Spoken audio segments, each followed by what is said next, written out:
Ring around the rosy, a pocket full of posies. Ashes, ashes, we all fall down. Hey, welcome to Half the Battle. You know, it's been far too long since we last looked at the comic book series. So, let's get back to it right now. And we're gonna tackle issue 31, All Fall Down. The title, a reference to an old nursery rhyme, was foreshadowed in the last issue, where we got the ominous text, 6 will fall. Let's see who the 6 were. The cover shows Snake Eyes has already fallen down, with Destro looming over him. If there's one thing I can say about the G.I. Joe comic covers, is that, more often than not, they do have a way of drawing you in. The opening page is just a shot of the Joes arriving back at their base with all the heavy machinery. On the next page, we go back in time 1 minute. Because we needed a cool opening splash page, I guess? We check in with Fred Broca, the Crimson Guard who has returned to stake out Fort Wadsworth for any sign of Joe activity. And just before the Joes drive up, he gets a call from Cobra Commander, distracting him so he doesn't spot them. You know, I'd really like to get the number of the guy who insulated his house, if he can't hear the freaking tank and Wolverine driving right past his goddamn window. Seriously, that's the kind of soundproofing I could use when I'm recording my show. Anyway, the commander tells him he should expect some guests to show up. Meanwhile, Hawk is giving Snake Eyes a lift in their C-130 to the High Sierras. He's gonna let the ninja jump out of the plane right above his log cabin. And if you think that's a gross misuse of the defense budget, you'd be right. But Hawk laughs it off by saying he can order a training flight whenever the hell he wants. I'm tempted to call this a Hawk is a douche moment, but since he's trying to do a nice thing for Snake Eyes, I think I'll refrain. Little do the Joes know, however, that Sartan has placed a tracking device on the plane, and is happy to sell that information to Cobra Commander. Sometime later, Snake Eyes makes his jump, but unbeknownst to him, Hawk has ordered Airborne and Spirit to follow him, to keep him safe or something. At this point, Destro and Firefly show up at old Fred's house, saying they're going on a G.I. Joe hunt to the High Sierras. Yeah, Destro and Firefly's plan to get revenge on the commander involves pretending everything is fine to lull him into a false sense of security. Or it's just to stretch out the goddamn story arc, if you ask me. Anyway, just before jumping out of the plane, Spirit notices the tracking device and destroys it. He doesn't mention it to his freaking commanding officer or anything, so they can examine it or something. No, he just breaks it and parachutes away. Dumbass! Sometime later, we see Snake Eyes playing with his pet wolf, and this is the first time we see Timber in the comic. Snake Eyes manages to spot Spirit sitting up a tree 10 miles away. "'Kay, I don't care how good a ninja you are, that's freaking impossible." Meanwhile, Destro, Firefly, and Fred arrive near the mountain, and find out there is a guy with a cabin up there. By the way, I know it's the whole point of being undercover to have an unassuming name, but really, it's just weird saying stuff like, "G.I. Joe is hunted by the mighty Destro, the deadly Firefly, and, Fred." For one page, and one page only, we switch to Springfield, aka Cobra Central, to see what Blood and the Baroness are up to, since we have to keep that plot thread going too, I guess. They've recruited Billy, and instruct him to pose as a member of the Cobra Youth, a real subtle reference there, guys, so he can shoot the commander during an upcoming rally.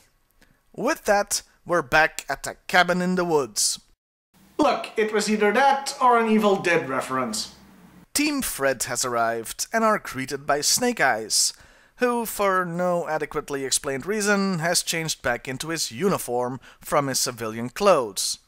Destro opens fire, and of course misses. What, is this the cartoon all of a sudden? Spirit and Airborne hear the shots and rush in to help, but they are 10 miles away. Even though Snake Eyes has an Uzi, Fred wants to rush him. Destro pities the fool and suggests softening him up first, by way of exploding wrist rocket. Well, fight fire with fire, they say, so the ninja blows up their car by shooting the gas tank. Yeah, cars don't actually do that, but it's used so much in all kinds of fiction, I'm just gonna let it slide. The bad guys try to rush in, while Snake Eyes tips a table over for cover. This is pointless, since a wooden table isn't gonna stop that kind of firepower. But I think the comic is self-aware about it, since they end up shooting over the table anyway. Since we could always use more explosions, a Firefly throws a grenade into the cabin. And, to my great surprise, Snake Eyes fails to throw it back out, hitting the side of the window instead. It's actually nice to see that he's not completely flawless. He then uses the table to mitigate the grenade's explosion. This table must be magic or something. I mean, it makes bullets miss and doesn't turn into hundreds of deadly wooden shrapnel when it's exploding. Snake Eyes still takes a beating from the explosion though, but luckily this is when backup arrives, prompting this exchange. The cavalry is here! What? It don't make any sense to say the Indians are here. That's just weird. By the way, Firefly has conveniently teleported from outside the window to the top of the cabin's roof, ready for the attack. Destro, who incidentally got shot by the ninja earlier, enters the cabin and finds a defenseless Snake Eyes. He's ready to end this once and for all. He is of course interrupted at the very last second. This time it's the wolf Timber who jumps the arms dealer and seems ready to tear his throat out. Good thing he's wearing that steel mask. Meanwhile, things are heating up outside. Airborne tries rushing in, but didn't know about Fred, who promptly shoots him in the leg. While falling, he manages to hit Firefly, also in the legs. Everybody's getting flesh wounds today. Continuing this weird game of bullet tag, Spirit pops up and shoots Fred in the torso. And since we haven't had an explosion in a few pages, Firefly drops a satchel charge down the chimney, even though Destro is still in there. He fortunately notices it, punches the wolf in the head, which would be badass if he wasn't wearing steel gloves, and gets the hell out of there. He's promptly confronted by Spirit, and they shoot at each other. The cabin completely explodes, and the comic ends with nothing left but a blazing hole in the ground. And that was All Fall Down.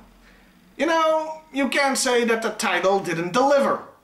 All of the main players are either hurt or hurt and presumed killed. Airborne, Snake Eyes, Destro, Firefly, Fred, to say nothing of the wolf. And though the panel where Spirit and Destro shoot at each other doesn't really make it clear, we can assume Spirit got hit too. Overall, this was a great issue with plenty of tension and great action, and enough explosions to make Michael Bay drool. I really recommend picking it up.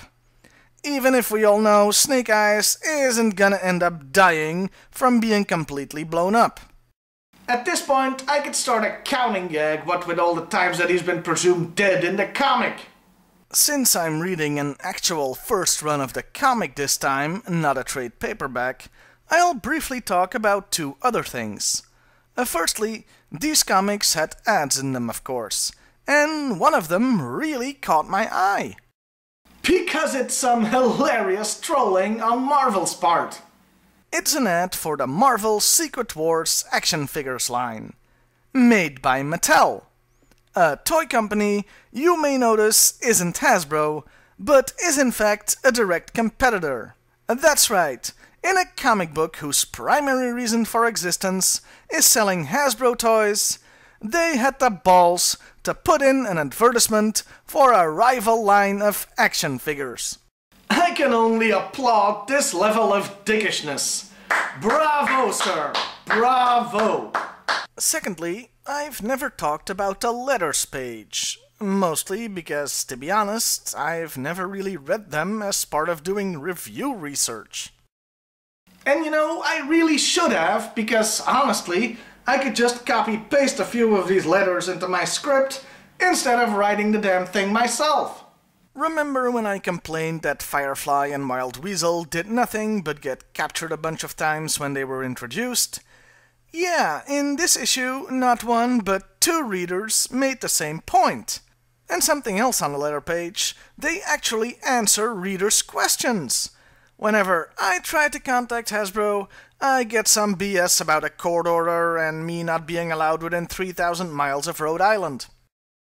I know! I'll write to the letters column of the 1985 G.I. Joe comic.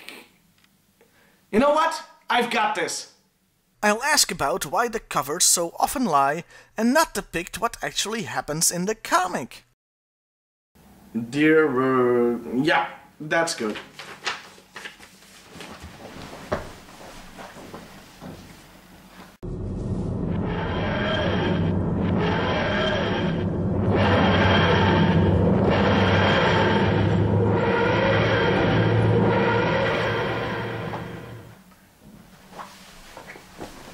There, that's sorted. You know, I'm really not supposed to use that thing for things like this. Whatever. Let's see. We try to make the covers as exciting and colorful as possible. Sometimes we put in a scene that symbolizes everything that's going on instead of one specific thing. Yeah, a rough translation, it's to make the cover more appealing. Yeah, I could have gone back in time to warn the people of Pompeii or kill Hitler or something. But, you know, priorities. Well, see you next time, everybody.